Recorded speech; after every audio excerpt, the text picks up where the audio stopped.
DZRH Digital, DZRH, Damdaming Bayan. Kasama sina Lakay Deo, Macalma at Sister L, Elaine Apit. DZRH, Damdaming Bayan.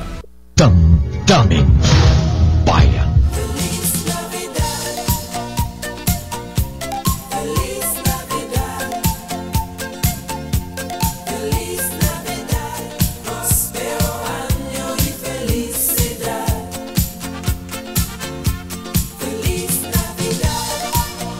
Magandang umaga, Luzon, Visayas at Mindanao. Advance Happy New Year. Merry Christmas pa rin. Ngayon po ay December 26, 2023. At kahit holiday, magsama-sama pa rin po tayo dito sa programa Damdaming Bayan. Minus Lakay Mayor Deo Macalma. Ako po si Sister L. At ako po si Nicole Lopez. Good morning, partner. Good morning ulit sa'yo, partner. Ano ba yan? Ikaw na naman. Ano ba ito? Nakakaumay. Hindi na mo. Ganda pala suot natin. Pares tayo naka-blue. May shade of blue. May shade of blue. Ayan. Iniisip ko nga baka mamaya isuot niya yung ganito. May ganito ka, di ba? Kaya nga din sinuot ka na yung Christmas party. Kung hindi, papatugtugin ko yung mga TikTok song dito at magsasayaw na lang talaga tayo. Kaya nga eh. Oo. Pero good morning, partner, at good morning ulit sa lahat ng mga nanonood, nakikinig sa atin, mga nakikinig sa online, sa Facebook page, sa DZRH News Facebook page, sa ating YouTube channel DZRH News Television, sa mga nakatutok sa kanilang mga televisions via DZRH Television, sa Sky Cable, Signal, Destiny Cable, Cable Link, at napakarami pa pong cable channels. Iisa-isahin ko ba ito, partner? Kayang-kaya mo yan. Iisa-isahin ko ba? Sa Bicol CA TV System, sa TVCA Cable Network, JP Cable TV, Madera Cable TV, at meron pa po ditong hindi nabanggit. Usually kasi, partner, na-experience ko kapag napupunta ako sa ibang lugar. Kapag ka may cable, kapag ka yung tawag dito, yung ini-scan, pag nag-scan ka, na mahanap mo yung DZRH News Television talaga. So, halos lahat ng cable provider, mayroon tayong napapanood tayo doon. Yes. And of course, sa mga radyo, partner, di ba? Parang medyo na ako. Bakit parang malala? O yun nga eh. Lumalalim yung hugot eh. Oh. Parang kailangan ko na magpatuli, Tita Ems. Binata na ako. Lalo lumalaki ang boses ni Sister L. Oo nga, no? Brother L na yun. baka bukas maganda umaga nun, no? Ay, nako. Diyos maray na aga sa gabos ng mga Bicolano. Mga Bicolana dyan sa Region 5, sa mga kababayan ko, sa mga nakikinig sa atin, ang dami nakikinig sa atin na taxi driver at mga Grab driver. Merry Christmas po sa inyo and Happy Holidays. Yes, at hindi pa naman ganun ka-traffic. Maganda ang daloy ng traffic ngayon, partner. Kasi dito sa area ng Buendia, okay naman. Okay pa, oo. Malapit ka ba dun sa may EDSA flyover, Sister L? Medyo malayo. Alam mo kung saan ako malapit. Saan ka malapit? Sa lahat ng bus terminal sa Buendia. Ano nung nakita mo? Marami bang mga syempre, pasahero? Hindi. Wala na halos. Konti-konti na lang. Kasi kanina sa report ni Val Gonzales doon sa Jackliner, ang daming pasahero. Ang dami ba? Ngayon pagdaan ko dito, wala pa masyado. Pero marami talagang bus. Talagang medyo mananakit yung ulo mo sa bus. Yung bus na parang gusto nila sila na yung may-ari ng kalsada. Gano'n, nakakaloka. Huwag naman tayo masyadong swapang sa kalsada, no? Sa mga bus driver natin, hindi nyo po pag-aari yung kalsada. Konting respeto sa kapwa motorista. Kasi kung yung kapwa motorista nyo ay mainit din ang ulo, pare-pares kayo nyo, baka magbubuga na lang din kayo dyan sa kalsada. Pero partner, kahapon, nakakalungkot dahil sa kabila ng ceasefire na sinasabi ng New People's Army, nagkaputukan dyan kahapon na partner sa may Bukidnon, kung saan nga siyam na miyembro ng NPA ang namatay dahil dun sa enkwentro. At ang Armed Forces of the Philippines ay nagkasanaman ng hot pursuit operation dahil may mga nakatakas daw na miyembro ng NPA matapos ngayong Christmas partner. Christmas encounter. Ang gusto pa naman natin, peace sana, no? Peace. Katahimikan, pagkakaisa. Kaso mukhang walang peace. Oo nga eh. Paano na yung 2-day ceasefire ng New People's Army? Oo nga. Kaya naman na kaya mo yan. Kaya mo yan. Pasensya na po kayo talagang sumasabi talaga, ano. Pero, grabe, ano, may mga nabibiktima pa rin ng paputok, partner. Buti nabanggit mo, nadagdagan. Nadagdagan na naman. Sa loob lang ng 4-5 days pa lang. Ano ba ngayon? 4 days. 5 days na yata, partner. 1, 2, 3, 4. Oo nga, 5 days today. 5 days na. Sa loob ng 5 araw, 28 na. Yung naputukan. 28 ang ating last count. So, inaantay natin. Sana sa pag-update ng DOH, same pa rin. Diba? Yun yung ating nilulook forward na wag nang madagdagan yan.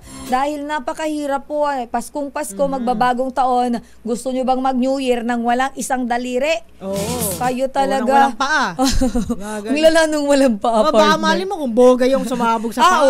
Grabe yun. Ako, never ko na try talaga mag-firework. Yung mga paputok.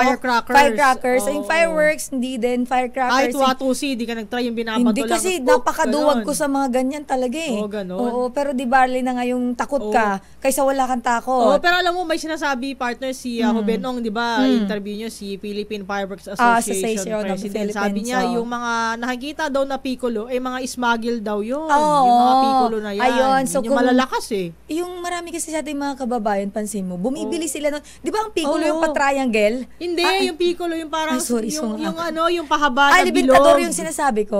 Yung bilog na maliit. Okay, nalilito ko. Dami naman kasi pag Kasi yung piccolo, kapag sisindihan mo yun, nahahawakan mo, saka mo ibabato. Parang libintador lang din. Ganun din yun, di ba? Teka, baka isipin na mapaputok ako. Hindi, nakikita ko ho. Ayan, hindi po, ginagawa niya po yun. Bubuli po yan. Isisindahan si Agis sa tao. Oy, hindi. Baka satayin ako ni Dr. Eric Tayag.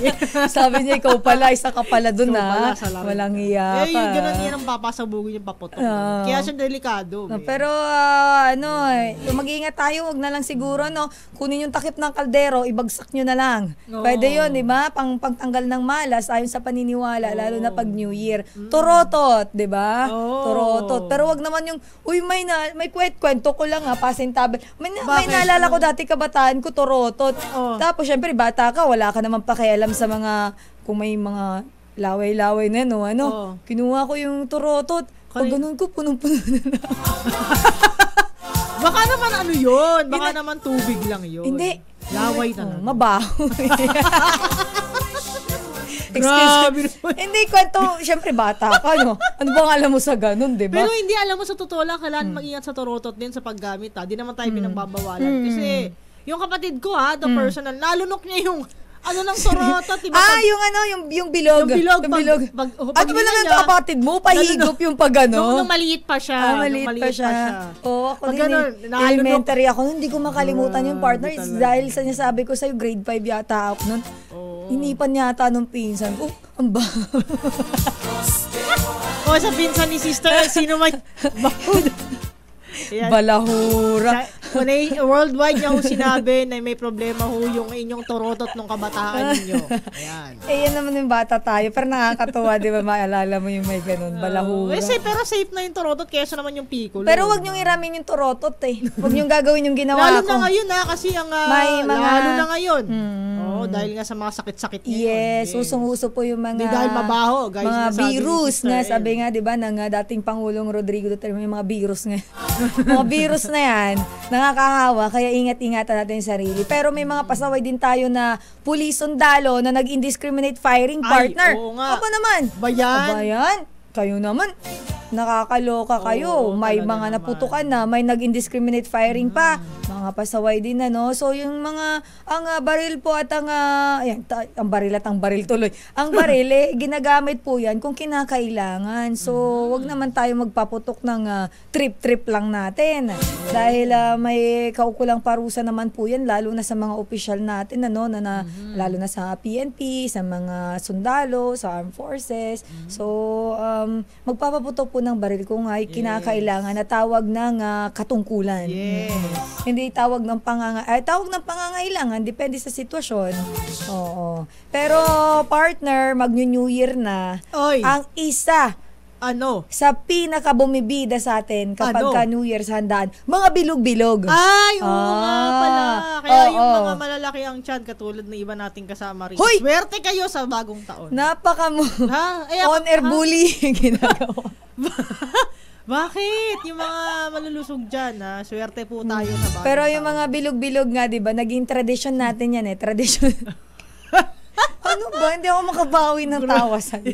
Tinatry lang natin paano tatawa ang isang binata. Ayan. Uy, grabe no.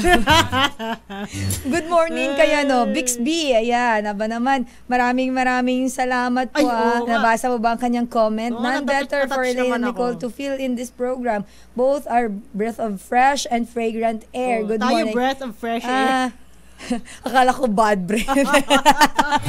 Maraming salamat po. We really appreciate po your appreciation. Thank you po. Salamat po sabi ni Ronnie Castaneda, ubusin daw ang salot sa ating bayan.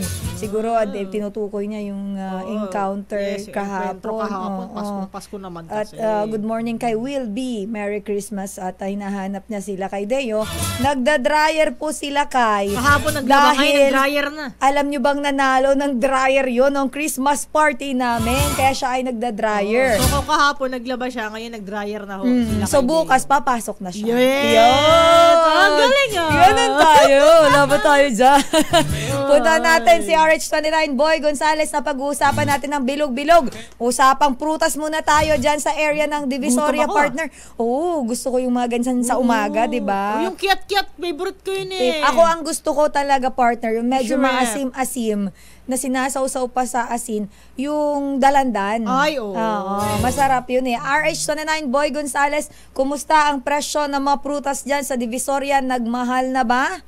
Boy G. Bili na kayo, putas na bilog. Titinda pala, akala ko magbabalita. Akala ko ba reporter? Bakit parang vendor to? Magbabalita. Tindero yata. Tindero pala. Parang gusto ko magtinde. Bili na kayo, putas na bilog, para sa bagong taon. Dito tayo. Manong Boy, kumusta naman ang presyuhan ng mga binibenta mong prutas ngayon? Hindi ko binibenta.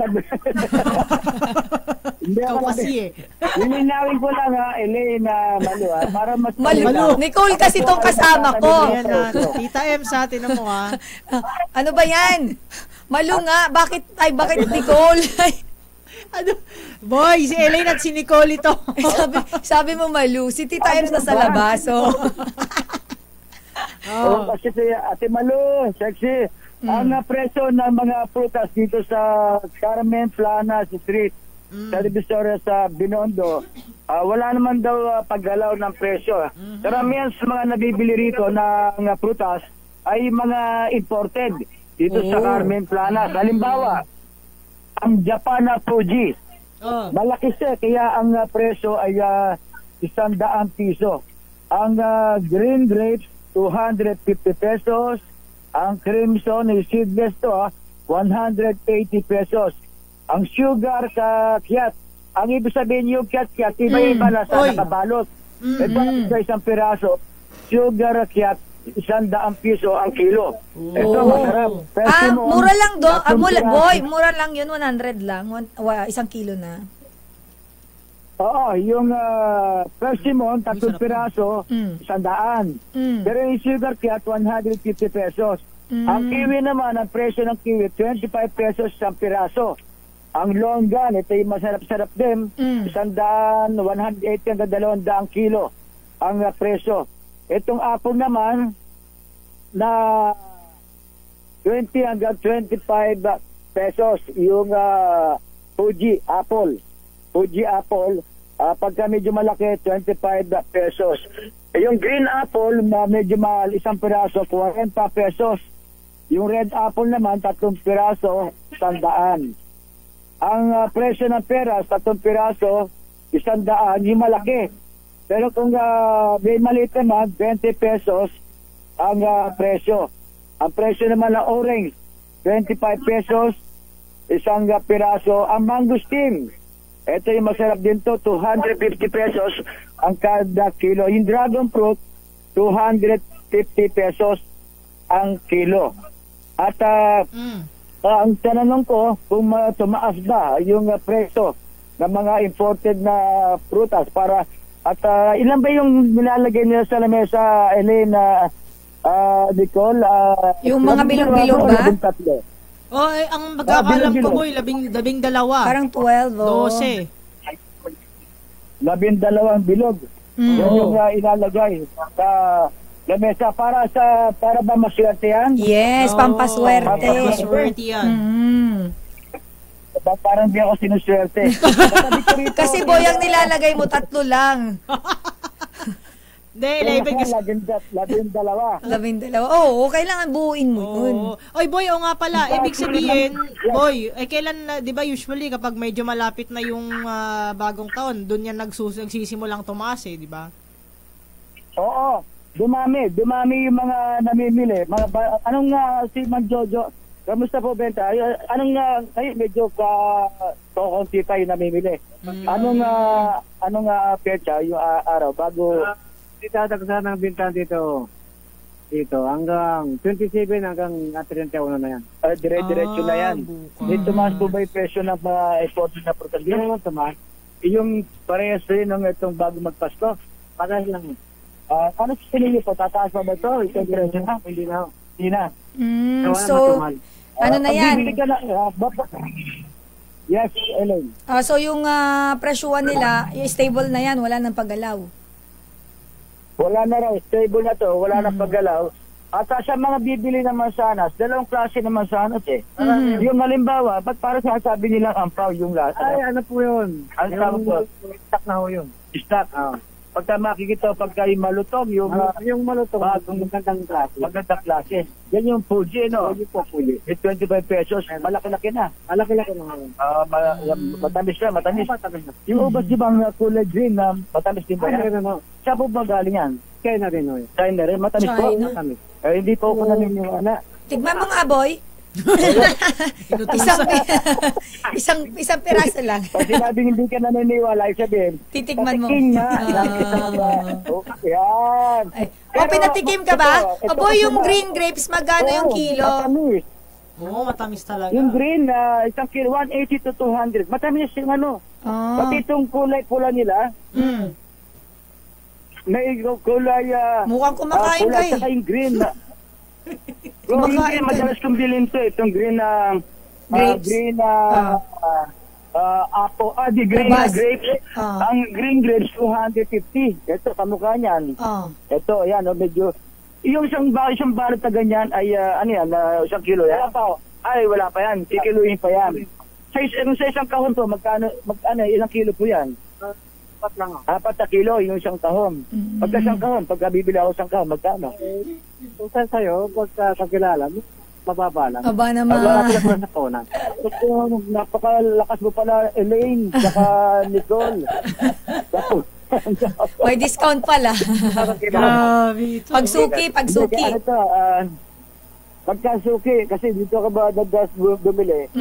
Jojo, dito sa Carmen Planas. Ngayon ay kahon-kahon na makikita mo rito na mga iba't ibang klase ng prutas. Pero kung bibili ka naman ng prutas na lokal, pupunta ka na Asuncion Street sa Tondo side. Andun yung melon, andun yung yung pinyan, andun niya sa bahagi ng Asuncion, sa Tondo side naman yun. Dito kasi sa Carmen Planas, karamihan dito puro imported. Sa Carmen Planas, Binondo side. Yan yung makikita mo. Ito yung talagang kahon-kahon na. Bumili ito na medyo kahon, marami. Makakamura ka, makakamenos ka pa ng presyo ng prutas para sa pagsalubong ng bagong taon. Boy, pabili kami dyan Papabili ako, boy. Mamaya, i-chat kita. Magbabago signal. Kasi okay lang. Magbabayad naman ako. Ito naman, magkakasignal ka, magbabayad ako Oy, lakas sa signal. Chat mo lang, walang problema. Chat mo lang. Sige, boy. Dito tayo bibili kasi marami tayong, yung mga barangay official dito ay tuloy-tuloy yung pagbabantay. Halimbawa kasi sa Divisoria, dito lang, maraming mandulukot. Nakakahuli naman sila. Talaga. Kasi nga, pinag-iingat ng mga barangay official ito mga namimili rin, syempre.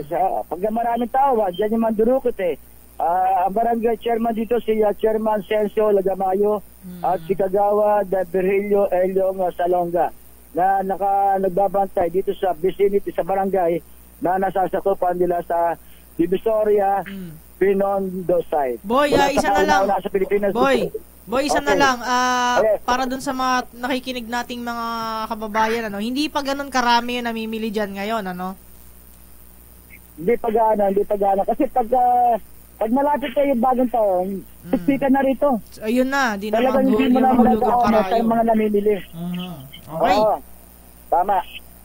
Okay, balik sa'yo, Nicole at Elaine. Maraming salamat, RH29 na Boy Gonzales.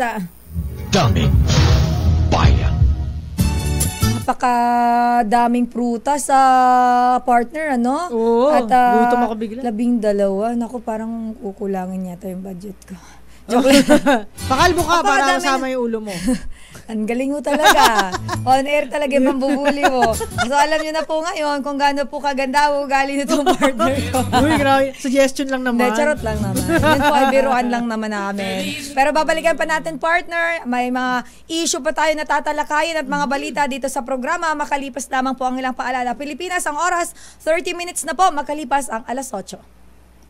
Ang balitang ito ay hatid sa inyo ng ACS Navidad. Feliz Navidad. Feliz Navidad. At nagbabalik po tayo dito sa ating programa, Damdaming Bayan, minus lakay Mayor Deo Macalma, Sister El po, Elaine Apit. At ako naman po si Nicole Lopez. Partner, nako, Paskong Pasko. Daming Bayan. Paskong Pasko, mag-New Year na pala. Tapos na pala yung Pasko kahapon. Pwede rin. Oo, pero Pasko pa rin naman. Pero mayroon tayong bisita sa ating programa. Makakapanayam tayo live on air sa ating linya na, dahil partner, alam mo naman, mainit na usapan, lalo na nitong mga nakaraang week, mga nakaraang linggo, itong usapin natin pagdating sa modernization program. Actually, hindi naman modernization program ang pinaka-issue natin dito Yung, ano ba to, yung issue sa consolidation. Issue ng consolidation ng franchise. Yun yung medyo nagiging mainit na issue natin dahil nga hindi isang-ayon yung grupo ng mga transport group natin at sila ay meron silang mga ipinaglalaban, meron silang mga punto na gusto nila ay mapakinggan ng ating gobyerno kung bakit sila ay tumututol at hindi sumasang-ayon dito sa consolidation na ito. At kumustahin nga natin ang grupong Piston dahil December 31 ay yan na po ang deadline na ibinigay ng ating gobyerno para po sumali o sumama itong ating mga transport group at kayo po ay magparehistro na, sumama na kayo para dito sa consolidation franchise na isinusulong ng ating gobyerno. So ang Piston po ay may TRO sila, partner, tama ba ako? May temporary restraining order na hiniain sa korte. So, kumustahin natin kung ano na yung update nito at kumusta na ba yung pakikipag-usap ng transport group sa LTO. Alamin natin kung ano na ang development sa kanilang presidente ng Piston, si Camody Florada. Camody, good morning po at welcome sa Damdaming Bayan dito sa DZRH. Magandang umaga, Camody. Magandang umaga po, Ma'am Nicole, at sa inyong dalawa, magandang umaga po sa ating mga taga-subaybay. Camody, unang katanungan di ba inanunsyo ninyo noong nakaraang linggo na meron kayong 2 linggong tigil pasada. Sa ngayon ho ba nagpapatuloy ang tigil pasada ng grupong Piston hanggang December 31? Sa ngayon ay tuloy-tuloy naman po yung ating mga pagkilos ang bahagi sa bahagi po ng Piston at Manubela. Pero ito ay may iba't ibang protesta, May nagkakaroon po tayo ng mga kalampagan sa mga terminal at paglalagay ng mga panawagan sa likod po ng ating mga jeep para ipakita sa ating mga pasahero, sa ating pamahalaan na talagang nagkakaroon ng mga pagkilos. You mean to say po kilos protesta, pero yung tigil pasada nag-resume na yung tigil pasada ho ba tuloy pa rin ho ba? Sa ngayon ay bumibiyahe po yung ating mga jeepney at mga UB para naman doon sa paghahanda ng nakaraang Christmas at itong usapin po ng New Year. pero pinag-aaralan po natin na bago matapos itong December ay magkakaroon po ng isang malaking pagkilos. Paano yan, Kamodi? Anong sahanay ho ng piston? Sa inyo ho lang ho muna, ha? Ano ho ang inaasahan ninyo pagsapit ng January 1? Following na kayo ay naghain ng petition sa Supreme Court na humihingi ng TRO dito sa POV Modernization Program. Tayo po ay umaasa sa sana yung maging decision po ng ating mga hukom ay nakaano po sa ating sektor, sa mga driver at operator at siyempre sa ating mga mamamayan pagkat tayo nagfile po ng petition ay hindi lamang ang piston kundi kasama dito yung mga commuters. Meron pong 4 na malalaking organisasyon ng mga commuters na sumuporta doon sa ating pinal sa Korte Suprema at kasama yung bayan muna. At part of support ay sumusuporta naman si Pangulong Marbal Buenato sa ating ipinail na petition sa Korte Suprema po. Kamodi, ano po itong plano ninyo just in case po hindi tayo, ang grupo ninyo, ang hinahain natin na TRO dito sa POV Modernization Program po ay hindi paboran ng Korte Suprema. Ano po ang plano o ng inyo pong grupo? Ano po ang next na magiging hakbang ng inyo pong grupo just in case lang po ay hindi mapagbigyan? Sa atin po ay magtutuloy-tuloy po yung ating mga pagkilos, yung mga protesta. Dahil kung titingnan po natin itong programa ng modernization program ay hindi po ito batas. Kundi ito po ay isang executive order lamang ng DOTR at ng LTFRB. Yung pong ating prangkisa ay galing po yan sa Republic of 4136 na kung saan ay ina-allowed tayo na mag-maintain ng mga prangkisa sa loob ng 5 taon at ito renewable basta nasa compliance yung ating mga sasakyan. Kaya meron pa pong pinag-aaralan din yung ating pong mga kaibigan ng mga abogado na kung ano pa yung mga susunod pong mga hakbang. So, Kamodi, kumusta naman po? Dahil may kayo po ay nagtigil pasada, kumusta po ang naging Pasko ng ating mga kasamahang driver, lalong-lalo na po, kung nagtigil pasada ay apektado, of course, ang income. So, kumusta naman po ang kalagayan, sitwasyon ng ating mga kasamahang driver? Yung namonitor naman po natin ay nakapagdaos naman sila ng Christmas nung December 24 at nagkaroon ng mga salo-salo sa mga terminal dahil na rin sa tulong ng individual at mga grupo na tumutulong sa hanay po ng ating sektor ng ating public transport. Sa tulong din ng ating mga kapatid na sa taong simbahan at yung iba naman ay mga mismong kawani din mismo ng pamahalaan na ito sumusuporta doon sa ating mga terminal. Kaya nailunsad, naidaos yung mga salo-salo sa mga terminal nitong December 24 po. Kamodi, di ba ho, ang punto ng mga transport group ay kontrahin itong consolidation. Pero so far ho ba sa inyong hanay, may mga nag-consolidate na ba prior nga dito sa deadline ng December 31? Sa bahagi po natin ay meron tayong mga ilang na monitor na mga ilang mga lokal na nag-file. Pero sa layunin na ito ay makapag-renew ng kanilang mga prangkisa, hindi para pumasok doon sa balangkas ng consolidation. Kaya talagang, siyempre yung ating mga individual na mga operator dahil doon sa kanilang kabuhayan, ay talaga na-obliga sila dahil nga doon sa pananakot ng LTFRB at DOTR na kapag hindi nakapag-consolidate ay hindi na makakapag-renew. Ito po ay merong kailangan pag-anuhan din ng LTFRB at DOTR sapagkat sa ilalim ng mayroong mga batas na nagsusuhay sa karapatan ng ating mga individual na mga operator at mga mamamayan na dapat ay hindi obligado, hindi absoluto na pinapapasok tayo sa isang andana na ayaw natin dahil ito ay lalabas sa per sample. Sa freedom of association ay malinaw na mayroon pong paglabag na nagaganap ang LTFRB at DOTR. Bali ho sa inihain nyo hong TRO sa Supreme Court, ito ho yung pangunahing bagay na kine-question ng piston than modernization itself. Opo, tayo naman ay malinaw naman yung ating position. Ang sinasabi naman po natin noon hanggang sa kasalukuyan, wala naman tayong problema doon sa usapin ng modernization.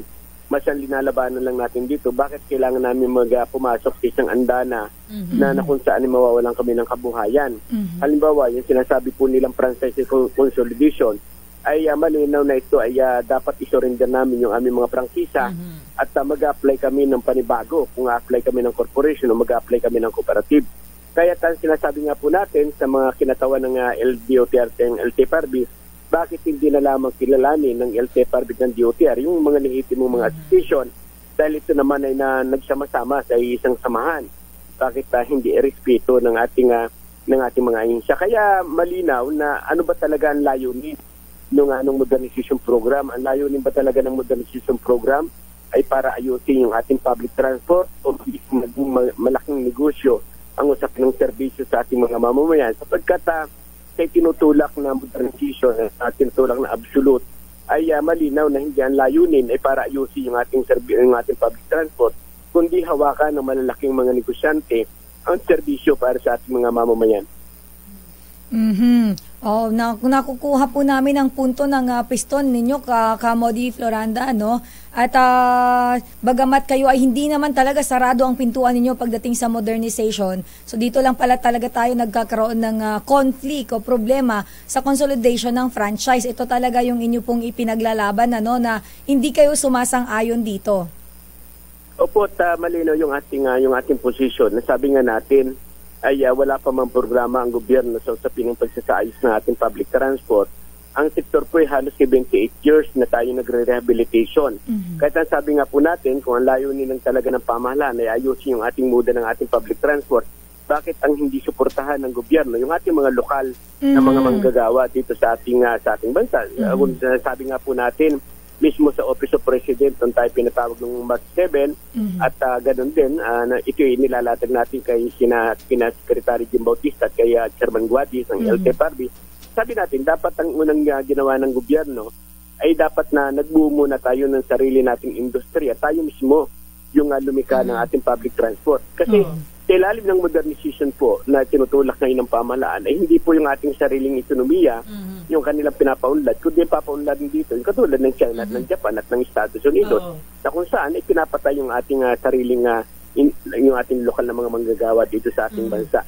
Kung titingnan po natin, halos lahat ng probinsya ng Pilipinas na may gumagawa po ng mga jeep, may gumagawa po ng public transport, na mas dapat ito yung nakikita natin kung dapat mas ito yung suportahan ng ating pamahalaan. Sabi nga natin, naglalaan nga sila ng bilyon-bilyon sa isang sa isang proyekto na programa ng gobyerno na hindi naman makamamamayan. Bakit hindi dito ilaan ng gobyerno yung malaking budget sa pinang-serbisyo sa ating kaambayan? Oo nga pala, Kamodi, kasi nung mga nakaraang linggo, nakausap din namin si Mar Balbuena ng Manibela. May mga nakakausap daw silang local manufacturers at nung nag-rally sila dyan sa may monumento, ipinarada nila yung kanilang mga modernized jeep na meron silang coordination sa local manufacturers. Kayo ho ba sa Piston, may mga nakakausap din kayong mga local manufacturers ng e-jeep talaga? Meron po tayong mga nakakausap, paliwas sa bahagi po ng Rizal, ay yung Skipper Motor, no? At ito ay siya talagang matagal na gumagawa ng ating public transport. At siyempre doon sa bahagi din natin ng pakipag-ugnayan kay Mr. Francisco ng Francisco Motors sa ilalim po sa mga pakipag-ano natin sa kanya sa usapin po ng mga text. At marami pang nadyan po yung Maluwaki sa bahagi po ng Cavite, nadyan yung LG at saka yung Malagueña. Natingin natin, mas dapat ito talaga yung pangunahing suportahan ng ating pamahalaan sapagkat kapag ito po yung sinuportahan ng ating gobyerno, hindi lamang mapapanatili yung yung hanap buhay ng mga driver at mga operator, bagkus ito ay magluluwal ng malaking trabaho sa ating mga lokal na mga manggagawa. Kapag nagluwal ito ng malaking trabaho, ay siyempre pag-angat po ng ating ekonomiya. At talagang masasabi po natin yung ating po mga traditional jeepney na mga gawang Pilipino ay talagang subok sa ubod ng tagal ng pag-servisyo nito sa ating mga mamamayan.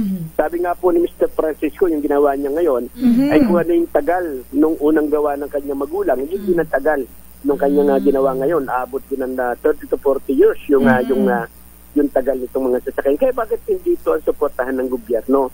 Bakit kailangan nating umangkat ng mga surplus na mga minibus na galing sa ibang mga bansa?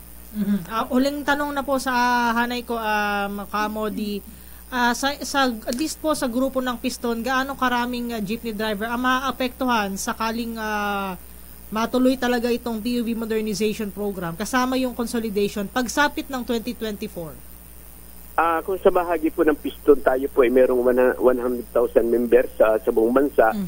At ito yung isa sa mawawala ng kabuhayan kung talagang itutulak ng DOTR itong hindi nating pagbabalik sa ating serbisyo.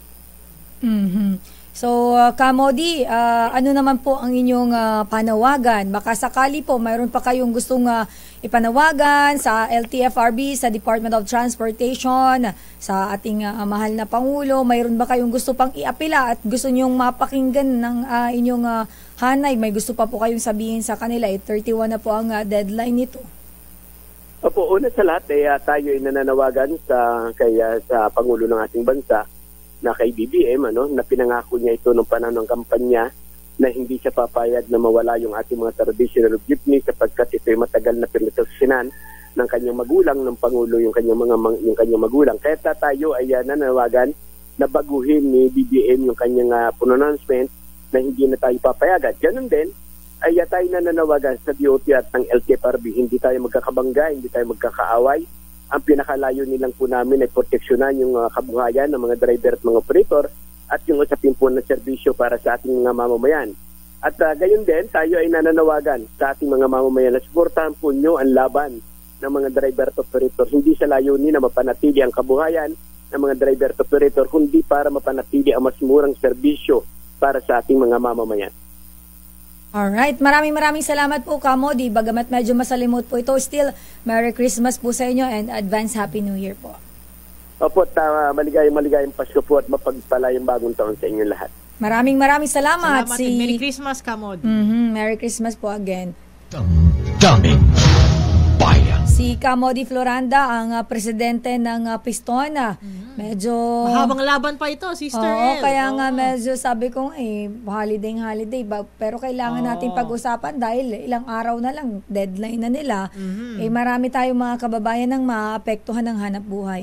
Ayun nga. Pero sinabi nga ni Kamodi, di ba, nag-announce sila, Sister El, ng tigil pasadang 2 weeks. Pero nung ngayong Pasko, bumiyahe yung mga miyembro ng Piston. Pero sana naman, sana maging okay at maging smooth lahat, lalo na yung pagsalubong ng 2024. So hopeful tayo ng mga positive na lalo na yan, ganyan dapat kasi mayroong pagkakasundo on both ends para ma-plansya kung ano man yung kailangang ma-plansya at hindi na magkaroon ng mga conflict para hindi na din na nahihirapan yung isang simpleng driver, isang simpleng mamamayan. Maraming umaasa din sa mga yan at of course yung ipinaglalaban nila ay sa tingin nila ay mas magbebenepisyo kasi sila doon. Mas magiging okay sila doon. Kaya wala tayo sa sapatos o sa tsinelas nila para mag-judge din dun sa ating mga kababayan, sa mga driver dito sa transport group. And wala din naman tayo sa, iba din naman kasi yung gusto ng ating gobyerno. And of course, meron din sila mga factor na tinitingnan kung bakit naman nila isinusulong itong consolidation. So sana magkasundo sila. Pero kailangan muna nating mag-break dahil baka hindi tayo pasahurin. Charot lang. Pilipinas ang oras, 8:52 na po. Magbabalik po kami.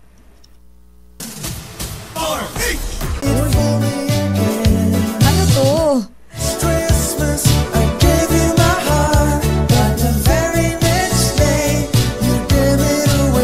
Bakit ako sumasayaw? Baka tayo kumanta, baka mawalan tayo ng listener. Ay, hindi. Someone special. Christmas. Diba? Singer, pero biglang umulan. Ayaw nga natin umulan We are back at minus lakay Mayor Deo Macalma, Sister El, Elaine Apit. At ako naman po si Nicole Lopez. 8:58 na po ng umaga. Puntahan natin ang area ng Marikina. Dahil kanina galing tayo ng Maynila. Dito tayo sa Marikina, partner. Alamin naman natin ang presyo ng bagsakan ng mga prutas dyan. Bentahan ng prutas dyan sa may Marikina. Mayroon pala dyan bagsakan itong VFCT dyan sa may Marikina. Mukhang partner wala yatang budget Nako, bakit? Kasi medyo matumal daw ngayong taon. Baka naman kasi baka nagtitipid pa lang kasi. Baka naman kasi medyo malayo-layo pa. Ay sa bagay, kasi may mga prutas na medyo mabilis ma-dry. Hindi masira. Totally bulok Madadry muna yan alam mo yun, yung nagsishrink yung balat. Malaman natin yan kay Edgel Parosa. Tawagin mo na, partner. Edgel. Sister L at Nicole, matumalang bentahan ng mga prutas dito sa Bagsakan. Sa BF City, Marikina ngayong holiday season, kumpara yan sa nakaraang salubong sa bagong taon. Yan ang sinabi ng mga tindero rito, gaya ni Mang Ronald Rosario. Kabagamat hindi naman daw lugi, napansin naman hindi na gaanong in demand ang prutas ngayong Christmas season 2023. Sabi ni Ronald sa DZRH News, nakahalata rin ng kanilang suppliers na tila nagtitipid ang sambayanan. Kaya hindi maramihan kung sila'y bumili at hindi rin maramihan ang kanilang benta sa panahong karaniwang patok ang prutas na handa. Pakinggan natin siya. Sir, kasi according po sa kanila is kumpara last year, talagang ngayon is ang mga tao is parang naging matipid. Kumbaga binili lang nila kung ano yung kailangan nila. Hindi tulad noon na talagang masyadong malakas ang mga prutas, mga gulay. Pero ngayon po, sakto lang naman. Pero tiniyak ni Ronald na mas mura naman dito sa Bagsakan kumpara sa mga normal na palengke. Halimbawa, itong mga imported na green grapes na karaniway hindi naman bibili dito sa Pilipinas at ini-import pa raw mula sa South Korea, bibili ng 220 to 260 pesos dito sa Bagsakan sa BF City. Pero kapag tumingin ka sa mga ibang pamilihan, 400 pesos yung pinakamura. Umasa naman ang mga gaya niyang tindero na mahabol pa nila itong kita habang papalapit ang pagpapalit ng taon kung kailan mas mabenta yung mga bilog na prutas. Makikita itong Bagsakan sa BF City Terminal na patatandang pinasuspinde ni Mayor Marcy Teodoro matapos ang insidente ng sunog na kinasangkutan ng truck sa nagkakarga o nagkarga ng iligal na paputok at ikinasawi ng 2 katao. Makikita sa mga kuha natin na hindi pa rin naman talaga gano'ng karami itong bumibili sa Bagsakan. Ang karamihan ay farm to market ang bentahan, kaya tiyak na mas mura. Para sa kauna-unahan sa Pilipinas, DZRH, ito si Edniel Parrosa. Tuloy-tuloy sa pagbabalita, tuloy-tuloy sa serbisyo. Sama-sama tayo, Pilipino. Damdamin Bayan. Maraming salamat, RH52, Edniel Parrosa. Samantala, puntahan naman natin ito, partner, update muna tayo sa Malacanang. Dahil yung pagpapalawig sa mababang buwis sa karning baboy, mais at bigas. Oo nga pala. Formala daw yan na iniutos ni Pangulong Bongbong Marcos. At alamin natin ang update na yan mula sa Malacanang kay RH14, Miss Leth Narciso. Miss Leth. Sister L. Nicole, naglabas ng direktiba si Pangulong Ferdinand Marcos Jr. kaugnay ng pagpapatupad ng mababang buwis sa ilang inaangkat na mga produkto, kabilang ang karneng baboy, mais at bigas. Ito'y para tiyakin ang abot kayang presyo sa gitna ng nakaambang epekto ng El Nino phenomenon at African swine fever. Batay sa Executive Order No. 50 na pirmado na Executive Secretary Lucas Bersamin, hanggang December 31, 2024, ang validity ng pinalawig na mababang taripa sa tinatawag na Most Favored Nation o MFN. Binanggit ng Pangulo ang negatibong epekto ng El Nino sa presyo at produksyon ng bigas at mais at ang patuloy na banta ng ASF at trade restrictions sa ilang nag-export na mga bansa na makaapekto sa presyo ng mga pangunahing bilihin. Sabi ni PBBM, nakita niya ang pangailangang palawigin pa ang pansamantalang reduced tariff rates para mapanatili ang abot kayang presyo sa merkado, batay na rin sa kasalukuyang kondisyon ng ekonomiya ng Pilipinas. Kasabay nito, inatasan ni Pangulong Marcos ang NEDA Committee on Tariff and Related Matters na isumite ang kanilang mga findings at rekomendasyon sa pagsusuri sa buwis kasama ang monitoring sa mga nabanggit na produkto. Para sa kauna-unahan sa Pilipinas. Yes. Miss Let, nag-celebrate ng Christmas ang Pangulo? Ang naunang sabi ng palasyo ay sa Maynila lang, so sa Malacanang. Sa Malacanang. Pero hanggang kahapon, kasi kahapon yata may nabalita na parang may chopper ba sa Baguio, pero hindi na sumagot ang Malacanang. Okay. Pero kasi nung 24, may post kasi si First Lady Liza Araneta Marcos na nag-celebrate sila ng Christmas, pero ang kasama niya lang isang anak nila sa Benguet. Pero 24 pa yon, December 24. So, ang sabi ng palasyo ay sa Maynila lang ang first family. Kaya pala may mga dahil doon sa picture. Okay. Maraming salamat, Miss Let. Thank you, Miss Let. Balik sa inyo, Sister L at Nicole. Daming Bayan. Talagang yung mga natin Talaga naman ay ating yung mga netizen matatalas ang mata. Kung ano-ano makikita. Pagka may nakita, may expectations na. Mayroon agad komento. Ay, nako, sa iba nating mga balita. Nako, partner, dahil may bahay daw ng isang mamamahayag sa Baclaran, Parañaque, ay pinasok daw ng mga magnanakaw. Ay, grabe naman. Sa kasagsagan ng Pasko. Sino kayang mamamahayag ito? Sinong reporter ito, RH8 Christian Manyo. Sino ito? Nicole at Sister L, imbis na nasaya at tuwag, galit at sama ng looban sumalubong sa isang kagawad ng media matapos pasuki na magnanakaw ang kanyang bahay sa Airport Road, Baclaran. Dito yan sa lungsod ng Parañaque sa mismong araw ng Pasko. Ayon kay Jojo Sicat, reporter ng DCRJ at Abante News Online na siya ring presidente ng Southern Metro Manila Press Corps, galing siya ng Cavite para magdiwang ng Pasko kasama ang pamilya. At pagdating ito sa kanyang bahay kaninang alas 4 na madaling araw, tinatnan niyang nagkalat ang kanyang mga gamit. Duda ni Sikat, ito ay inside job at kagagawa ng ito sa kanyang mga tauhan dahil walang bakas ng first entry sa 3 pinto na dinaanan ng di patukoy na suspect at hindi rin tinangay ang cellphone, tablet, baril at kaunting cash sa kanyang kwarto. Ani Jojo Sikat, tila punterya ng suspect ang kanyang naitabing malaking halaga ng pera at alahas na kanyang dinala nang ito'y umalis at magbakasyon. Narito ang bahagi ng video ni Jojo Sikat. Ito po, pagdating namin dito, mga 3 araw lang kami rito. Ito, niransak yung kwarto ko rito. Yan. Yan, pinagtataob yung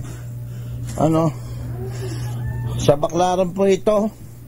Baka pwede humingi na responde sa Substation 1 para maimbestigahan po ito. Yan. Ito po. Para malaman ko saan dumaan yung suspect. Ayun, niransak lahat ng gamit namin. Sa ngayon, Nicole, ay nagsasagawa na ng investigasyon at mayroon na ring person of interest ang pulisya para sa kauna-unahan sa Pilipinas, DCRH. Ito si Christian Manyo, tuloy-tuloy sa pagbabalita, tuloy-tuloy sa serbisyo, sama-sama tayo, Pilipino. Daming bayan. Grabe naman si talaga, Jojo Sicat pala ito. Oo, grabe naman Sama natin sa hanap buhay ito Grabe naman kung inside job yan at grabe naman talaga, Minsan talaga mahirap magtiwala kahit gaano mo kakilala or ka-close. Mahirap talaga magtiwala at sana mahuli na ng maparusahan yung mga ganyang klase ng tao. Hindi dapat pinapalagpas kasi baka ulitin pa yan sa ibang tao, partner. Samantala, partner, eto kanina pa natin to hinahunting dahil may gusto tayong makausap dahil na pag-uusapan natin, di ba, partner, El Nino. Ang El Nino ay nararanasan na sa ating bansa at inaasahan nga na tatagal hanggang sa ikalawang quarter ng 2024. Year-end report mo, Sister El. Aba naman, at abangan nyo yan sa ang aming pong year-end special, ano ba tawag natin doon? Year-end special. DZRH Rewind. Yes, Rewind. Sa 29, tama ba? Sa December 29. At nito na sa ating linya, napag-usapan na ng ang El Nino at ang mga naapektuhan dyan usually, partner. Alam naman natin at dito sa lalong-lalo na sa Metro Manila, kapag ka El Nino, nagkakaproblema tayo sa supply ng tubig. Yes. Dahil napakarami pong mga kumukonsumo ng tubig. Of course, lahat tayo umiinom, naliligo. So, napakahalaga po ng tubig para sa atin. At nasa ating linya, ang Pag-asa Hydrometeorology Division at ang hydrologist po nila na si Sir Edgar de la Cruz. Pag-usapan nga natin itong kumusta yung sitwasyon, kalagayan ng ating mga dam. Sapat ba ang ating tubig ngayon? At nandyan na si Sir Edgar. Sir Edgar, good morning po. Welcome po sa Damdaming Bayan dito sa DZRH. Good morning din po, ma'am. Sir, this is Elaine po and Nicole. Apo. Sir, kumusta po yung sitwasyon natin ngayon, yung kalagayan ng ating mga dam? Yung tubig po ba na sa ating dam ngayon ay sasapat po just in case ito po nga sitwasyon natin na nararanasan na natin ngayon na El Nino ay mas lumala pa? kung titignan po natin yung mga elevation ng dams natin po nga, especially yung Angat, 200, kanina pong alas 6 ng umaga, nasa 213.33 meters. Mataas po yan. Ang normal high po natin is 212. So, lagpas po sila ng 1 meter na mahigit sa normal high. O kung ano po natin yan, kung tatama yung El Nino, may sapat po tayong tubig kasi medyo mataas po ngayon ang elevation natin. Palagay ko naman malalampasan natin yung darating na tagtuyo o yung kulang sa ulan itong darating pong first and second quarters of 2024. Sir Edgar, nitong mga nakaraan, may low pressure area, may shear line. Nakatulong ho ba itong mga ito para madagdagan? Sabi nyo nga po, inalagpasan ng isang guhit yung normal elevation nitong Angat Dam. Nakatulong ba itong mga ulan-ulan sa ating mga dam? Opo, nakatulong pong ng malaki. Kasi po, kung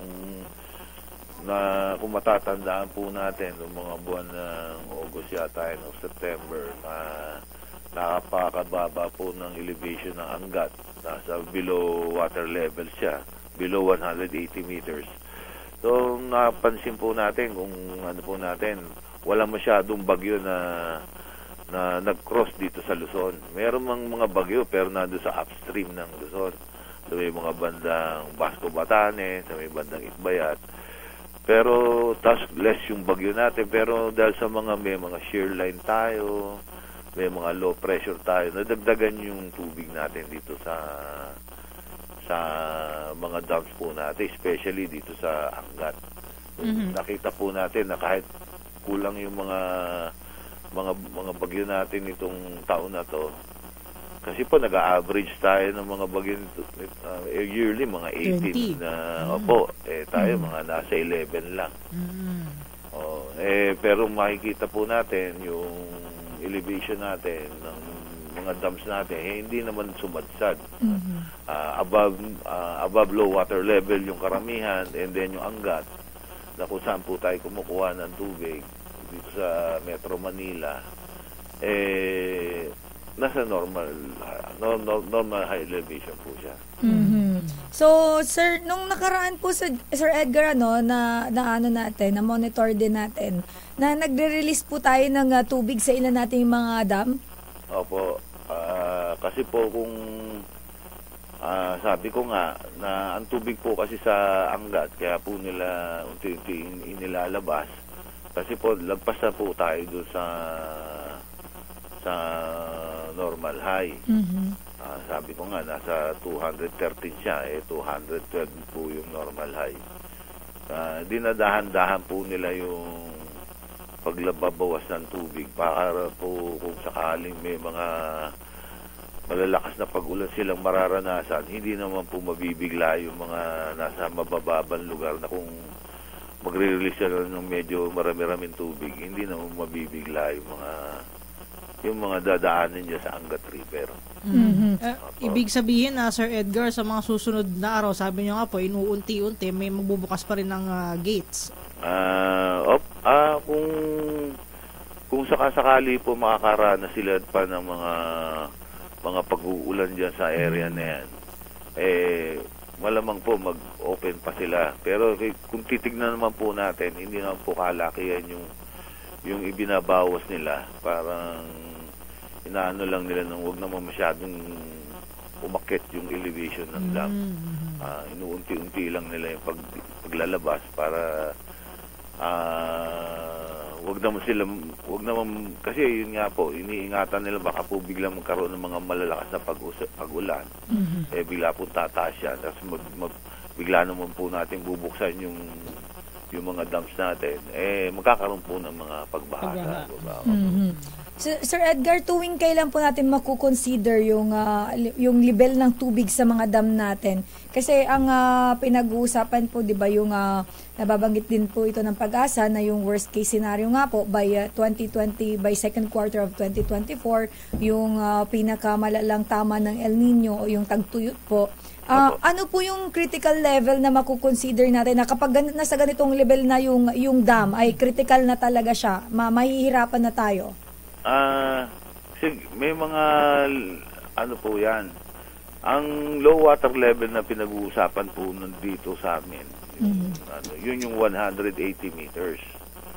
Pagka umabot po tayo dyan sa 180 meters na elevation ng dam, medyo nagkakaroon na tayo ng yung nire-regulate na nila yung pagbibigay ng mga tubig, especially yung dyan sa irrigation, babawasan yung allocation for irrigation, i-maintain yung allocation ng Metro Manila. Pag bumaba pa ng bahagya pang bumaba, gagawin nila, babawasan uli yung allocation ng Metro Manila. Usually, kung di ba po, naranasan natin na sa gabi, inaano nila, water interruption. Nasa umaga na lang uli sila nagbibigay. Ganun po yung magiging senaryo natin pagka bumaba po yung elevation ng Angat, especially yung Angat ng 180 o below 180. Yun po. Para po mapahaba lang natin yung na wag naman tayong masyadong sumadsad dun sa pinaka mababang level. Na katulad ng mga naranasan natin pa nung mga nagdaang taon na halos umabot po tayo below 160 meters na lang po tayo nun. Kakaunti na lang po talaga yung tubig nun. Yun po yung iniiwasan natin na maabot uli natin sa itong darating na 2024. Pero Sir Edgar, sa inyong pag-aaral, sa inyong tansya dyan sa Pag-asa, hindi naman na tayo aabot sa ganung level tulad ng mga nangyari dati? Kasi hindi mahirap pong sabihin dahil napakahaba po kasi yung natin. Pero dahil sa yung mga nasa mga natin, especially yung National Water Resource Bureau, sila po yung nagre-regulate niyan. Yung mga tao dyan sa Napocor, sila yung may hawak ng Angat. Tapos yung MWSS, maano naman sila, mas experienceado na sila kung paano nila pahabain kung sakasakaling tatama po sa atin yung El Nino. Nag-uusap-usap po silang mga sumasama naman po ang Pag-asa dahil usually po tinatanong yung mga pag-ulan. Kung ano yung tinitingnan natin, posible bang, lalo na po pag humahaba yung tag-init, posible pa raw po bang cloud seeding, yun po, doon po pumapasok yung Pag-asa. Yung sa mga cloud seeding, mga kailan ba meron ba tayo, yung Pag-asa ba, may nakikitang pag-ulan sa mga after 1 week, 2 weeks, mga ganun po yung tanungan dyan nag-uusap-usap Ayun. Siguro last question na lang ako, sister. Ano na lang po ang mensahe nyo, Sir Edgar, sa publiko dahil nga dito sa napipintong El Nino? Sa ngayon po, okay yung tubig natin, wala tayong problema, mataas yung elevation, marami tayong tubig. Yun nga po, pagdating po yan ng mga buwan na kalagitnaan ng February, doon po natin makikita na unti-unti ng na tayo, puro pababa na lahat ang ng elevation natin, ng dam natin. Tubig natin, makikita natin, puro pababa na yan. Dahil less rainfall na yan. Yung amihan, pawala na yan Mga ganun buwan, mga mid-February, pawala na yung amihan. Opo. Makikita natin yung elevation natin dyan, dahan-dahan na bumababa. Pag pwede naman nila makita yung sa website, makikita nila everyday, nakapost yung elevation ng dam natin. Makikita naman nila na unti-unti na bumababa. Sana naman matuto yung mga kasama natin, mga mga Pilipino na magtipid ng kaunti. Ayun. Para medyo mapahaba na. Kasi lumalaki po kasi yung populasyon ng Metro Manila, tapos lumalaki din po yung siniserbisyuhan ng tubig natin. Dati, konti lang. Ngayon, lumalawak na. Dumadami na silang binibigyan. Ngayon, tapos binawal pa yung mga deep well, yung mga bawal na po. Kaya madali tayong kung magiging mapag-aksaya sa tubig, madali pong bababa yung elevation natin. Diyan sa Angat. Sir Edgar, maraming salamat po sa pagbabahagi po ng inyong mga kaalaman and of course sa pag-inform sa ating mga kababayan, sa ating mga viewers at listeners. Thank you so much po and happy holidays, advance happy new year po. Ganun din po sa inyo. Magandang umaga po. Maraming pong salamat. Daming Bayan. Maraming salamat kay Sir Edgar de la Cruz, ang Pag-asa hydrologist. So, ayan. Magtipid ng tubig. Tipid. Saka maging tayo, responsible user. Responsible consumers. Ayan. Kasi, minsan kasi may mga, di ba, yung, ayan mo nakabukas yung gripo, di mo naman kailangan tubig. Yun nga. May ganon. Kaya ako, asar ako kapag ganon yung kasama ko. Nagiging dragon talaga ako eh. Ano ba trip mo? Bakit yan, sapa? Di ba? Dapat, kung ikaw yung dragon, dapat ikaw pala ang ini-sprayan ng tubig. Ayan. Conserve well kasi dapat. Dapat maging maayos tayo mga consumer. Kasi tinan mo nga itong banta ng El Nino. Sabi nga ni Sir Edgar, sabi niya, mga bantang February, bababa na yan. Kaya dapat magtipid-tipid ng tubig. Ngayon pa lang, simulan na natin. Tsaka matuto tayong maging matipid naman talaga. Kasi ang taong matipid, yung mayaman daw eh. Kaso ang tagal ko na nagtitipid, hindi pa rin ako Ano ba yun? Ano ba sikreto ng mga magagaling magtipid dyan? Hindi ko nga alam kung anong sikreto nila eh. Pero mamaya pag-usapan natin, marami pa tayong mga issue, partner, at mga balita, syempre, na tinututukan kahit po ngayon ay holiday. Tuloy-tuloy pa rin po ang aming pagbabalita at pagsiservisyo. Magbabalik po ang Damdaming Bayan, Pilipinas, ang oras, 20 minutes makalipas ang alas 9. Champion, gawang peerless.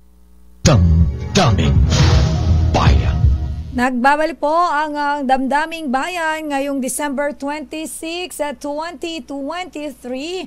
At ngayon po ay araw ng Martes, minus na kay Mayor Deo Macalma. Kami pa rin po ni aking partner, Nicole Lopez, ang inyong nakakasama.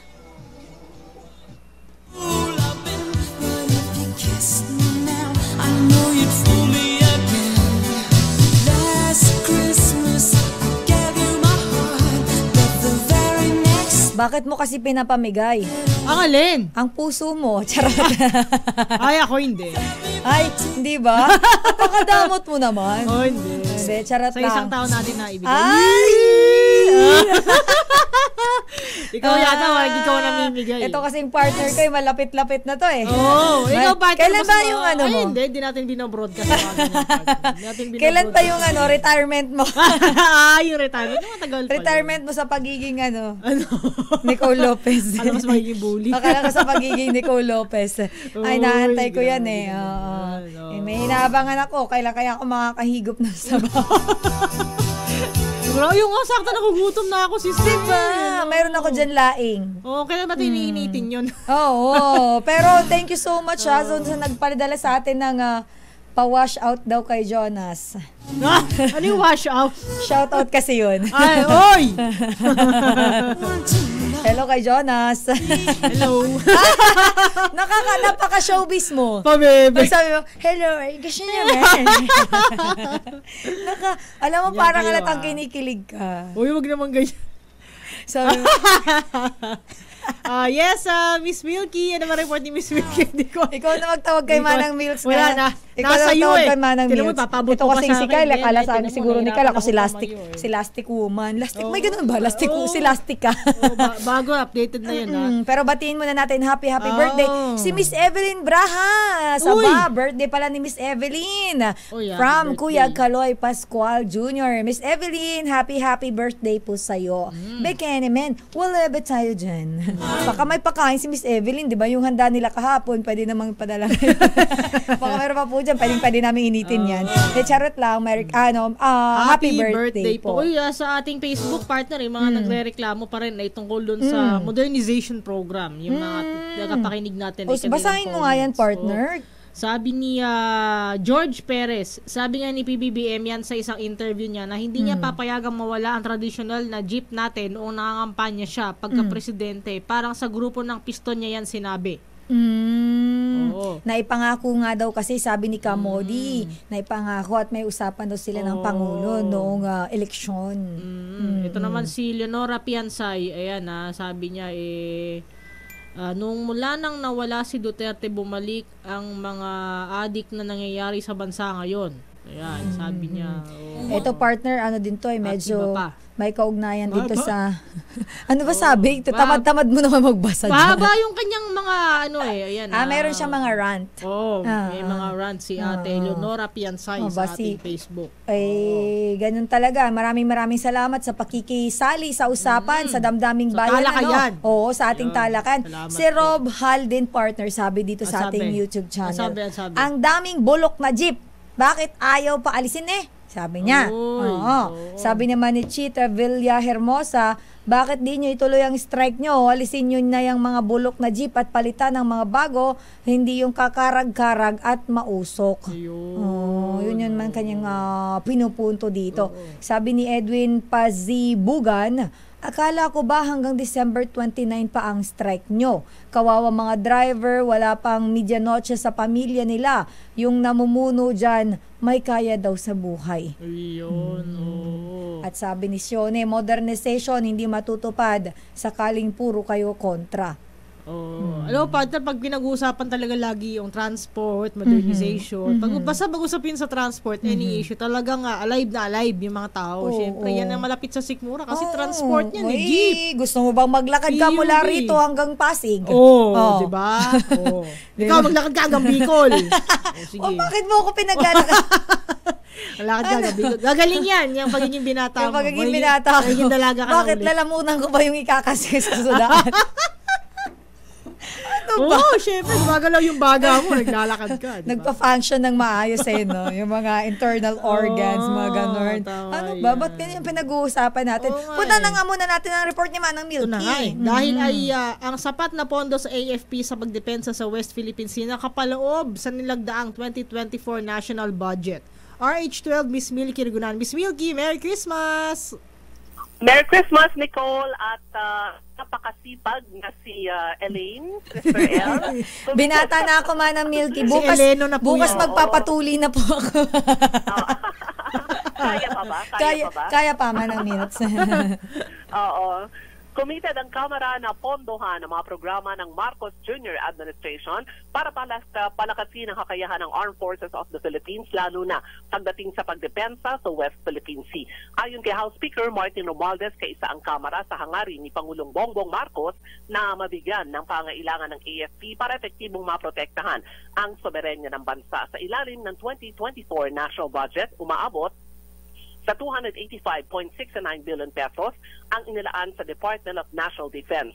1.23 billion pesos ang realignment ng confidential at intelligence funds ng mga civilian agencies patungo naman sa frontline agencies na responsable sa national security at pagbabantay sa West Philippine Sea. Kabilang dito ang pagpopondo sa pagtatayo ng paliparan ng Pag-asa Island na nagkahalaga ng 1.5 billion pesos at ang hiwalay na 800 million pesos naman sa pagtatayo ng shelter port sa Lawak Island sa Palawan. Ito ang pinakamalapit na isla sa Ayungin Shoal kung saan nakadaong ang BRP Sierra Madre. Para sa kauna-unang sa Pilipinas, DCRH, ako si Milky Rigunan. Tuloy-tuloy sa pagbabalita, tuloy-tuloy sa serbisyo, sama-sama tayo, Pilipino. Damdaming Bayan. Maraming salamat, Manang Milky Rigunan. Ba ikaw kumanta nito? Ha? Si Mariah yan eh. Ay, ikaw. Ay, akala ko. Napaka mo. Kasi nasar po nila ako yung buko nung nakaraan, Mariah. Nakaganon. Hindi kasi isa namin kasama dito, magaling sa ano eh. Sa editing. Paglalapit eh. Paglalapat. Paglalapit si Apit na lapit. Oo, kasi si Sister, lagyan ni Charlie Chaplin, kapalit ni Mariah kayo. Talagang binobroadcast mo yung mga pagmawalang hiya nyo sa akin. Ikaw talaga, nakakalungit. Tingnan mo tuloy, di ako mapagsalita maayo. Kaya nga tinutulungan na nga kita, kaya nga ako nagsasalita. Ay, kaya mo yan. Sige na, ikaw na. Isang magandang umaga sa lahat ng mga nanonood. Hello kay April Joyce Gatmaitan. Ayan. Sana daw yung sana yung bulok na drive palitan na daw. Bulok na jeep siguro sa ibig niyang sabihin. Oo. Tapos hindi sinasabi yung bulok daw na driver. Drive. Sorry naman, nasasabaw ako eh. Bulok na. Hindi, geto talaga pag hindi pa hindi pa kumakain. Hindi pa nag-aalmusal. Kapi-kapi lang ho kami rito, no? Pero totoo yun, kapag ka medyo gutom ka, partner. Oo, no, medyo gutom ka. Yung paningin mo, parang nakakita ka na ng mechado. Oo, tsaka yung parang di yung utak mo hindi nagpa-function ng maayos. Kaya importante po talaga yung kumakain tayo sa tamang oras. Oo, tsaka kumain ng tama, hindi yung sobra. Oo, at tsaka wag naman kayong magpapakagutom. Dahil yung iba, ito kasi marami tayong mga kasama, 'di ba? Yung sasabihin nila, mga viewers natin, listeners, maraming makaka-relate dito. Oo. Ito nakikinig to ngayon ha. Natin ako makikinig yan. Naglalaba yan eh. Kaya, tigil mo yung pagpapasok mo. Naglalaba. Hindi, charot lang. Hindi. Kasi marami tayo. Resolution. Christmas, New Year's resolution. Number one. Number one? Magda-diet na. The biggest lie ever. Tapos ito nangyari, partner.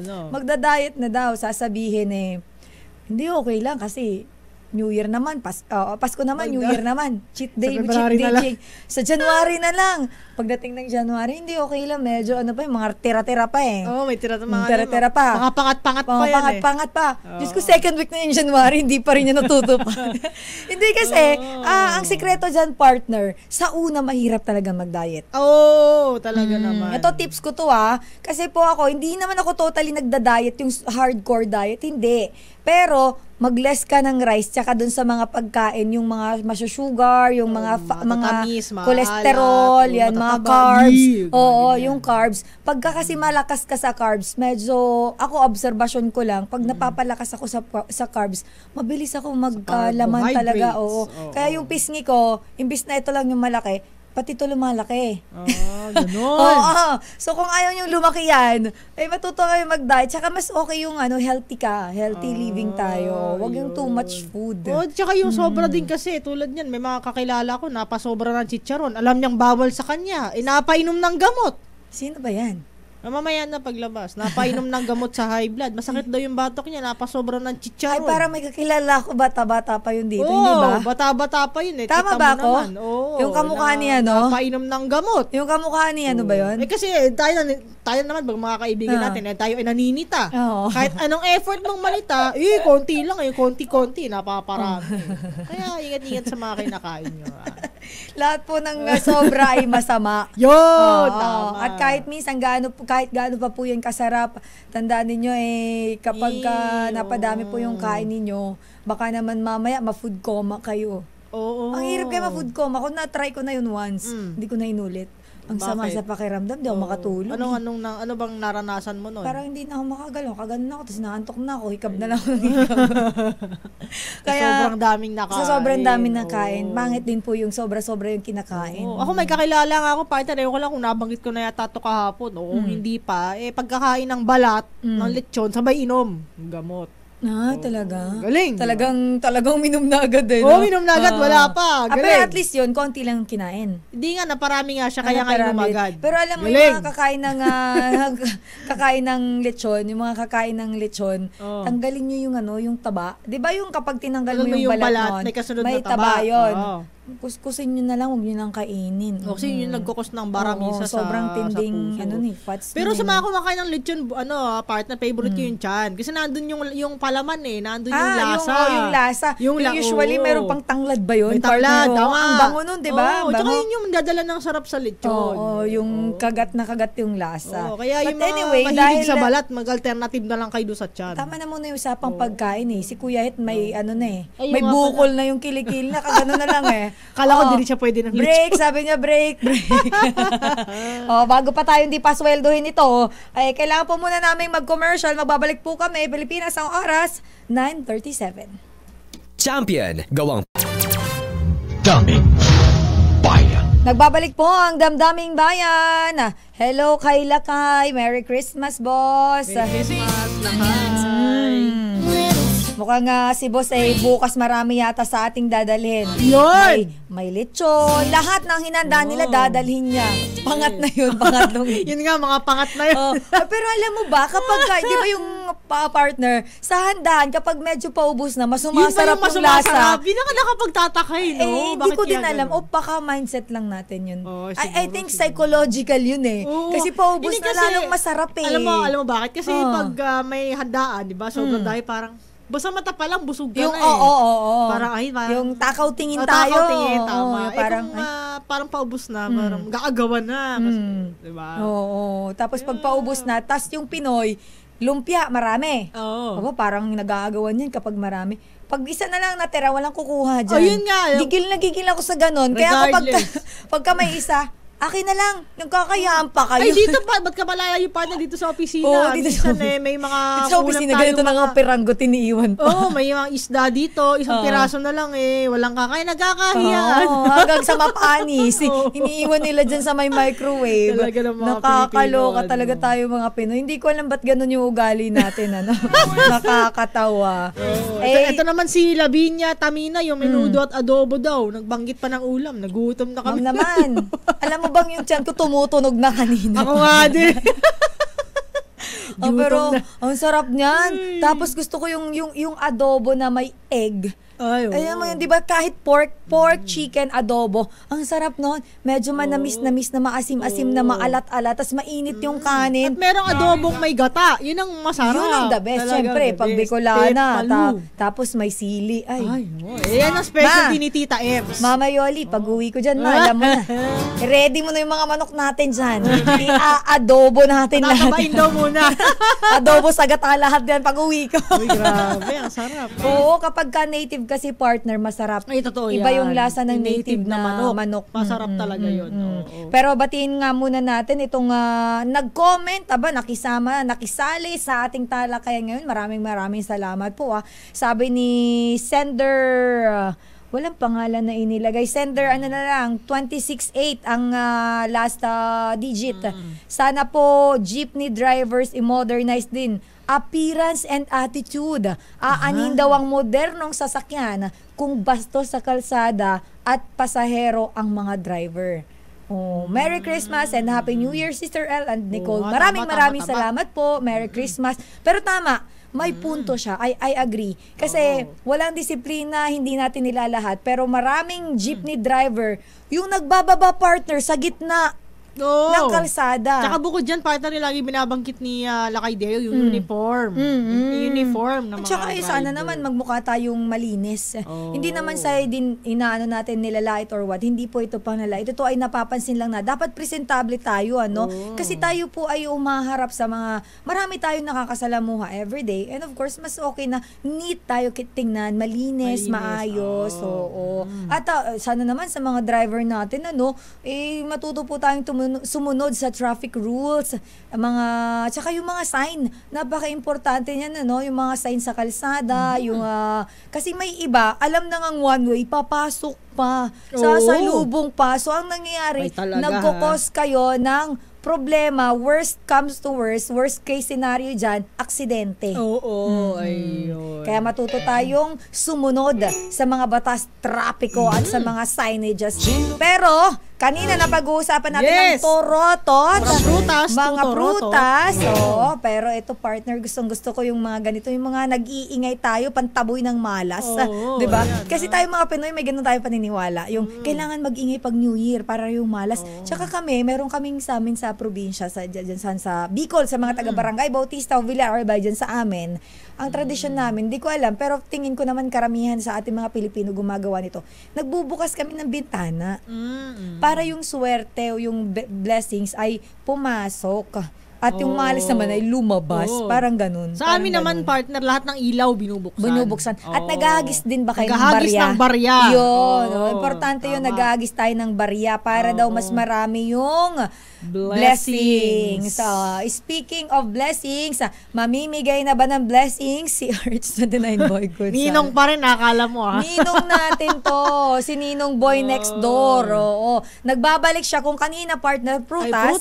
Ngayon ay mga torotot naman ang ibebenta. Ay, ibabalita pala. Oy! Niya. Ay, sorry! Ay! Huwag mo namang minubuking yung negosyo. Ni RH29 Boy Gonzales. Boy, magkano ay ang tunga torotot dyan?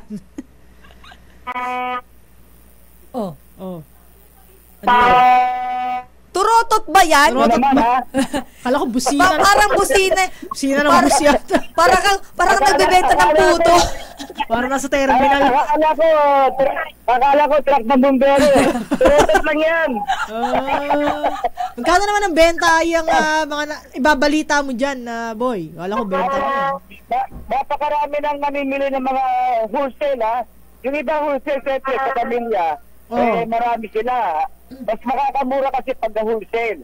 Pagka-pira-piraso lang, siyempre, medyo may paso ng konti. Pag wholesale, mas nakakamura. Marami ako nakakikita rito sa Tadora, tabi ng Divisoria Mall, na talagang dinadagsa ng mga kaubayan natin na namimili ng turotot. Namimili ng turotot sa Divisoria. At meron dito...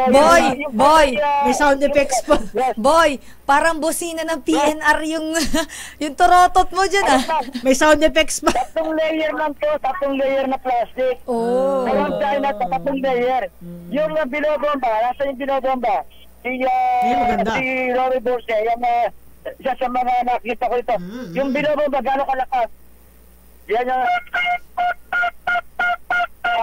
yung binobomba. Pero yung isa, inihipan. At dito sa Divisoria, sa Binondo side, kanina pa, napakarami na namimili.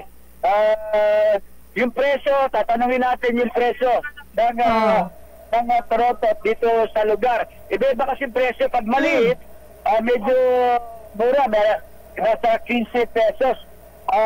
Tapos, halimbawa, yung may malaki, nasa 40 pesos, yung maraming layer. Magkano po yan, nanay? Ate, magkano po yung maliit? Yan, ganito. Ilan layer yan ito? 3 layer po. Magkano po yan isang piraso? 35 po. 35? Opo, sige. Opo. Pag wholesale? 20 pesos lang. Opo. Ay, ibig sabihin, mas mababa ng 15 pesos. Opo. Ay, ibig sabihin, mas mababa ng 15 pesos. Pagka wholesale, mas mababa, 20 pesos lamang. Wholesale. Yung may dibomba, wholesale, 35. Pero pagka piraso, 50 pesos. At meron din dito mga binibenta na lokal. Hindi, tanungin ko muna yan, Ano ang pangalan mo na? Asis? Opo. Mabili na. Kanina pa dinadagsa ng mga nanibili na turotot sigurado mo. Opo, ngayon. Opo, umaga lahat. Magkano yung, mula sa maliit, magkano ang presyo? Mula sa maliit, 7 yung wholesale po 7 wholesale? 7. Tapos pagkatingi, 10 piso. Pagtingi, 10 piso. Yung pinakamalaki doon, ilang layer yun? 6 layer. 6 layer. Ayun yung malakas, yung parang truck ng bumbero. Yun, malakas yun, 6 layer. So, busina ng bumbero. Tapos, 6 layer yan, magkano yan? Yung 6 layer naman, pag isa lang po, 60 pesos. Pagka wholesale po ay 45 pesos lang. Pagka 45 pesos, ilan yung wholesale? Pwedeng 6 na piraso lang o sandosena? Sandosena. Hindi pwedeng 6 na piraso? Hindi na kailangan na sandosena. Ayan, si Asis, ang sa mga vendor ng Toronto, dito sa Divisoria, yung local, ang binibenta nila sa wholesale, 30 piraso. Pero konti lang ang depresa. Ang local kasi iting gawa sa karton. Kasi pwede mo gawing sombrero, Elaine, at Nicole. Pwede mo, yung may mga may design, gagawin mo pwedeng gawing sombrero at Toronto, yung gawang local. Marami na rin nagbebenta dito sa Tabora Corner, Relia de Pinondo. Dito sa Pinondo side ng Divisoria. Medyo masikip na yung dalo ng sakyan dito at marami na namimili ng mga Toronto dito sa naturang lugar. Wala sa kaunang nasa Pilipinas. Di siya ito si Boy Gonzales. Tuloy-tuloy sa pagbabalita. Tuloy-tuloy sa servisyo. Sama-sama tayo, Pilipino. Maraming salamat, RH29 Boy Gonzales. Daming Bayan. Samantala, bago tayo mag-break, mayroon pa pala tayong commercial, Kuya Het. Tatanong ko sana kay Boy Gonzales kung wala ba nagbebenta ng Goodbye COVID na paputok eh. Walang ganun partner. Ay, wala bang ganun? Gusto mo mag-manufacture tayo. Tatanong lang eh. Alamin muna natin ang update mula naman sa Office of the Vice President. Si Vice President Sara Duterte nagbabala sa publiko sa mga nangongolekta sa BOC gamit ang kanyang pangalan. Ay, ganun? Kung grabe naman ito mga ito talaga eh. No? Paskong-Pasko talaga. Wala kayong patawad eh. No? Alamin natin ang detalye niya mula kay RH7 Henry Uri. Henry. Elaine, Nicole Maring, pinala ni Vice President Sara Duterte ang publiko labang sa gumagamit sa kanyang pangalan para makakolekta ng pondo sa Bureau of Customs na layunin naman ang mangalap ng pera para sa susunod na kampanyahan o sa susunod na eleksyon. Sa statement ngayong umaga ng pangalawang Pangulo, sinabi nito na may mga grupo at individual na nanghihingi ng pera sa BOC at iba pang ahensya ng pamahalaan. Subalit ito'y isang scam at wala siyang inutusan o inutorisa para manghingi ng pera. Dahil dito pinag-iingat ng pangalawang Pangulo ang mga mamamayang Pilipino na huwag maniniwala kapag may lumapit sa kanila na nanghihingi ng pera gamit ang kanyang pangalan dahil wala siyang binigyan ng kapangyarihan para gawin ito. Binanggit muli ng Pangulo na ito ay isa lamang scam at kailanman ay hindi niya gagawin o hindi niya papayagan na magamit ang kanyang pangalan lalo na sa Bureau of Customs para makalap ng pondo na gamit ang dahilan para sa susunod na eleksyon. Dahil dito, sinabi ng pangalawang Pangulo na i-report agad sa Philippine National Police ang sino mang gagamit sa kanyang pangalan o malalaman na gumagamit sa kanyang pangalan para maimbestigahan at makulong ang mga scammer na ito. Para sa kauna-unahan sa Pilipinas, DCRH, ako si Henry Uri. Tuloy-tuloy sa pagbabalita. Tuloy-tuloy sa serbisyo. Sama-sama tayo, Pilipino. Daming Bayan. Maraming salamat, RH7 Henry Uri. Mag-ingat po tayo sa mga manloloko at mga nang i-scam. Ngayon lalo na ngayong holiday season. Babalikan natin ilang pagdetalye ng mga balita dito sa Damdaming Bayan, Pilipinas. Ang oras, 55 minutes na po makalipas ang alas 9. RH number. Nagbabalik po kami dito sa Damdaming Bayan at partner 9:57 na. Eto ko, apakasipag nitong partner ko. Alam nyo ba na magko-co-anchor pala siya? Mag-host pala siya. Hindi niya alam. Gumawa pa siya your business or business. Kakalaw kasi pasok na sila kayo. Eto kasi, aba naman, ang kita pala ng Petron. Oy, ano yun? Aba Hindi ko naman, alam yan alam mo, magmamahal ang presyo ng mga produktong petrolyo ngayong araw, nagsimula diba? na. Kaya ayaw nga kanina alis sa isa, no? Kaya ako nagpa-full tank ako kahapon. Pero ang kati pa rin talaga sa bulsa. Pero ang kati, ang hirap din naman. Makati talaga. Makati talaga yung bulsa niya. Makati na, butas pa. Pero ang kita ng Petron, inaasahang papalo ba naman, partner, sa talaga? 12 billion pesos sa pagtatapos ng 22. Laki nun ah. So sobra pa yan. Alam mo kung bakit? Magmamahal ulit ang presyo. Grabe naman, laki naman ang kita nila. Ang talaga namang iba talaga ang, wait lang, di ba San Miguel ang Petron? Under na ni President Ramon Ang. Si Ninong RSA. Ayan, nakikininong Ano po? Alamin natin dahil ito'y inaasahan po sa pagtatapos nitong taon na ito. Ang report na yan, ang napakasipag, siya rin po yung magre-report. Ako? Ba? Lupit niya na. Iba din naman talaga to eh. Pasko, New Year. Mag-New Year eh. Talaga pong resolution na po niya ang maging masipag. Hindi kasi akala ko, hindi tayo po dahil nga, tayo nga magbabalita eh, di ba? Akala ko, dito sila kay Deo. That's life. Alamin natin ang Your Business is Our Business report ni RH17, Miss Nicole Lopez. Positibo ang oil giant na Petron na aabot ang kanilang net income sa 12 bilyong piso ngayong 2023. Ayon kay Petron President and CEO Ramon Ang, 79% na mas mataas ang kanilang inaasahang kikitain ngayong taon kumpara sa 6.7 billion pesos na net income nila noong 2022. Sabi ni Ang, noong nakaraang taon nila naranasan ang pagbagsak sa presyo ng mga produktong petrolyo sa pandaigdigang merkado kaya't apektado ang kita ng Petron. Pero ngayong 2023, tuluyan ang makababawi ang oil giant mula sa bagsak presyong krudo noong nakaraang taon at hagupit ng COVID-19 pandemic noong 2021. Sa datos mula sa Petron, napanatili ng oil firm ang mataas nilang kita sa lahat ng aspeto ng negosyo nito, dahilan para umakyat na sa 9.5 billion pesos ang kanilang net income sa pagtatapos ng Setyembre. Binanggit ng Petron ang lawak ng naaabot ng kanilang mga serbisyo, kalidad ng mga produkto at iba pa sa paglaki ng kanilang net income, kaya't inaasahan nilang magandang matatapos ang 2023. Ayon pa sa Petron, lumobo ang kanilang sales volume ng 20% sa 42.7 million barrels mula sa 35.5 million barrels. Nang matanong naman si Ang sa itatakbo ng kanilang oil business sa 2024, sinabi niya na nag-aalangan siya dahil baka raw bumaba na naman ang presyo ng mga produktong petrolyo sa pandaigdigang merkado na baka mauwi sa inventory loss.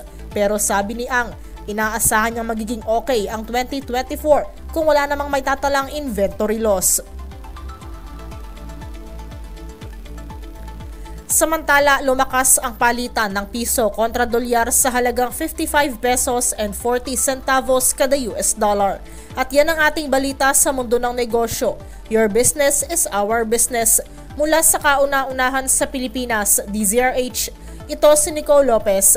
Tuloy-tuloy sa pagbabalita, tuloy-tuloy sa serbisyo. Sama-sama tayo, Pilipino. Damdamin Bayan. Nakakaloka.